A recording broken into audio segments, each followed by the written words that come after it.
I'm normally behind the scenes at the BBC, which is a good thing, because I'm not pretty enough to be, although there, maybe I am. No, I'm not pretty enough. We were both younger in this Look at that, that's amazing. Both got beards now, which is kind of we're imposters, I don't know who. I know, exactly. That shows you something about our journeys with mental health over the past 2 years. I posted a picture on Instagram yesterday of what I looked like 2 years ago when I had depression compared to what I look like today. I actually really worried about it because I had a tan from Croatia and I was wearing sunglasses. It kind of sort of, you know, if you buy sunglasses, you get a tan, you're not going to be depressed anymore. But there was something. There was something lifted off my shoulders in the picture, and it seems to have done well. Didn't really start a craze. I thought everyone would do it. This is when I was depressed and when I wasn't. But anyway, very quickly about me. I had depression in 2014. I've been at the BBC 23 years today. Don't applaud that, please. No. Seriously. It's like a prison sentence. And more or less.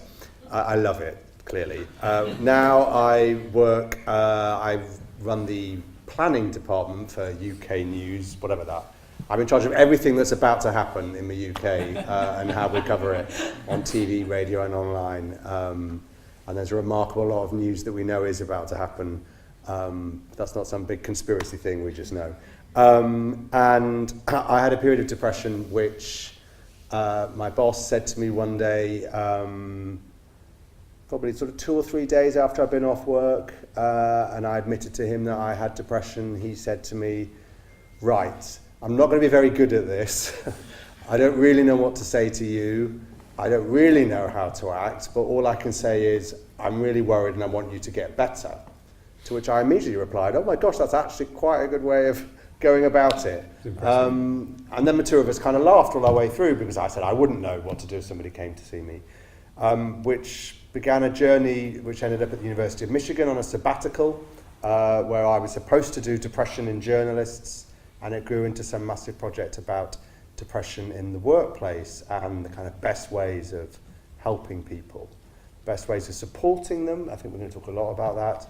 Best ways of giving them space and best ways of getting them back to work, which is something that is really key to you and the work that you do. How it is important, isn't it, for people to get back to work. Absolutely. If they can. I think that I know certainly when I started with Oakleaf, I think I very much signed up to that with the new Labour government of 97, and everybody's going to return to employment, and New Deal for disabled people, this is what we need. And I thought everybody was going to go back to work. It seemed a logical conclusion. But I don't think I really appreciated then that perhaps that isn't the journey for everybody. That may not happen. For some it will happen, for some it will happen in a short period of time, for some it will be a very long period of time, and some it may never happen, not in mainstream employment. So I think when we talk about employers need to be more creative in the way they do find work for people, but also what is practical and realistic for some people. And I think that's why a lot of employers, bosses, let's call them bosses from now on. Employers are horrible. The bosses. Yeah. That's, I think bosses, and I am a boss of some sort, bosses are scared because, you know, we can't diagnose someone and decide how long it's going to be. That conversation's got to happen. But how important do you think it is to have that conversation? I guess it's very important, but I suppose going back one step, the employers, the bosses, are scared, but more often than not, the person, the client, the individual, the person that's suffering from mental health problems is equally scared, if possibly not more scared, because what's loaded against them is their fear is that they will lose their job. And I guess I never really thought about that, because ironically, when I started working with Oakleaf back in January 98, so it'll be 20 years this January, I didn't tell anybody that I had mental health problems. And I feel quite embarrassed and ashamed about that now, thinking that here was I working for a mental health charity, in fact leading that charity, and I never told anybody, because I thought the board, as were at the time, would think, oh my God, we've got somebody here who's completely mad. They realised that later on, obviously, but at the time I thought that's going to be my exit. And I think we have come a long way in 20 years, and through some of the work that the likes of Jeff and various others have done. we've started to turn that around, but it's excuse me, I think we're all getting over winter colds, Nick, Matt, and myself, and I'm struggling the same. I think that tide has now started to turn. We've still got some way to go, but I think that the fear of the employer to have that conversation, the boss, how do I approach this with the person? Because I think as well there's that, what if they bring a suit against me that I've subjected them to stress in the workplace, and therefore that's going to be really bad for me as an employer. And I certainly, as an employer, I have to think about those things as well. But for the individual, it's actually having the strength and confidence and commitment to say that actually I can have that conversation. Excuse me. And say to your employer, I'm really not doing well today, I'm struggling. And I don't actually need you to do anything right now. I don't need you to make a load of reasonable adjustments. I just need a bit of space. I need time to go out and just do what I need to do and then come back and do my job. And that might be right for one person, might not be right for somebody else. So there isn't always a need to rush in. And I think when we think about sort of mental health first aid and also talking to people who are potentially suicidal, I think we don't always have the answers. Sometimes we just need to be able to listen. And what do you think is key to that listening? Because I think, again, that's part of that conversation.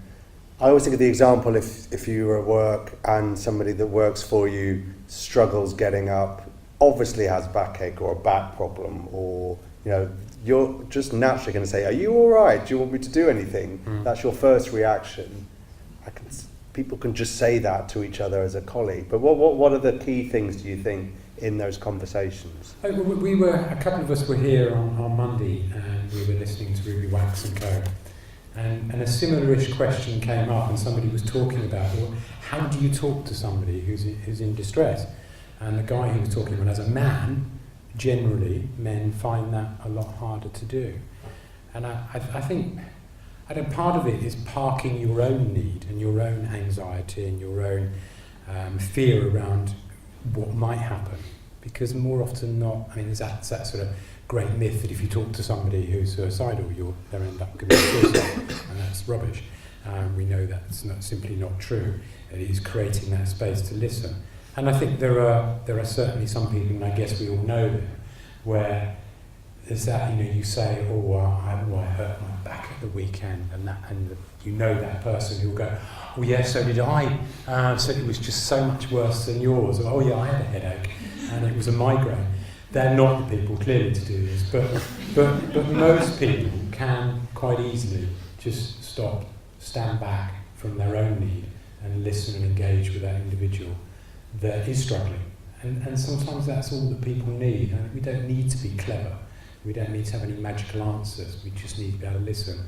And we're not very good at doing that generally. Is that because we're British, or just because? Well, yeah, possibly, because we're British. And I think the chap from Monday did actually speak some truth, that men generally are not that good at doing that. And that's, I guess, because normally a lot of men are not, they're engaged with their own feelings and their own emotions, but they're not willing to exhibit those to other people, because we've got to be macho, we've got to compete with other people, and that whole competitive nature that men have, particularly when they're in social groups. Well, actually, someone said to me, which is slightly disagreeing with you, but at the same time, the same point, that, and this might sound terribly sexist, so have a go at me if it does, but that women more often than men create the space to have these conversations than perhaps men do. In fact, if men do gather in groups, it might be for a specific purpose, which might be getting drunk. But anyway, but largely they don't have the opportunities to have the conversations. And actually, if you give people space and the right place to do it, a cafe 200, 300 metres away from your workplace where you're not going to be seen by the colleagues, but it's somewhere where you could talk, that might make it easier. Absolutely. It's creating this kind of environment to know that it's safe to do so. I think for any talk that I've done over 20 years, talking about mental health problems, whether that's been lecturing or just talking like we are tonight, guaranteed somebody will come up at the end and say, yeah, I've got schizophrenia and I'd really like to just talk to somebody about that. And it's creating that safe environment that it's okay to do that. And I think through what we're doing here, we can achieve that.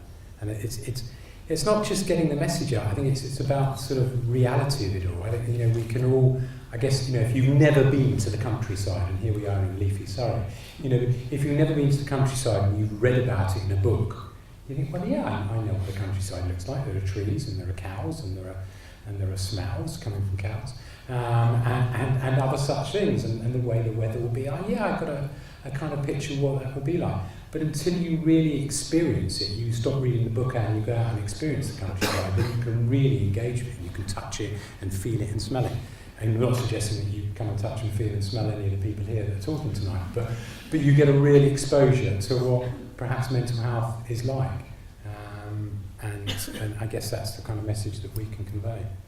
And also, just in case everybody in this room leaps out afterwards and wants to affect change where they work, often the barriers come from those people that aren't in this room, the other bosses, the CEO, the big boss. What are the key things to say, no, this is something that we should do and this is why we should do it? I guess for people, for the business to see that you've got potentially a really good employee here. And if you can support them through whatever difficulty is that they're going through, whether that be short term or long term, it's going to be a much, you know, presuming they are a good employee, but you know, it's going to be a much better option than just pulling the shutters down and saying, well, let's find somebody else to do the job, apart from discrimination. But you know, that's an incredibly expensive route. So I mean, if an employer is thinking about it from a financial perspective, then that's got to be a key consideration. If we can support the individual that we've got, that we know and have trusted and worked with up to now, then surely we've got to make it happen and support them to enable them to carry on their work. And what are the other benefits, do you think, by trying to engage with the team as a whole in this area? Well, it's that ripple effect, isn't it? If it's not just talking to that one person. You now start talking to the team. You're spreading the message out, and so who do we know that knows somebody that knows somebody, that you can start affecting that message so much wider. So it isn't just talking to your direct employees, because they in turn can have a very positive effect on other people. And we can have evenings like tonight, which we couldn't have had maybe 20 years ago, where we can say, well, actually, yeah, you know what, I've had mental health problems for a long time, but I've managed to get on with my job.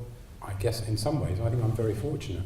I don't think I've ever taken a day off work for my mental health problems. Obviously, for the serious flu I had last week, that was quite different, but or cold. But for those, I just haven't. You know, it doesn't mean to say that people are just going to fade and die. And sadly, that does happen.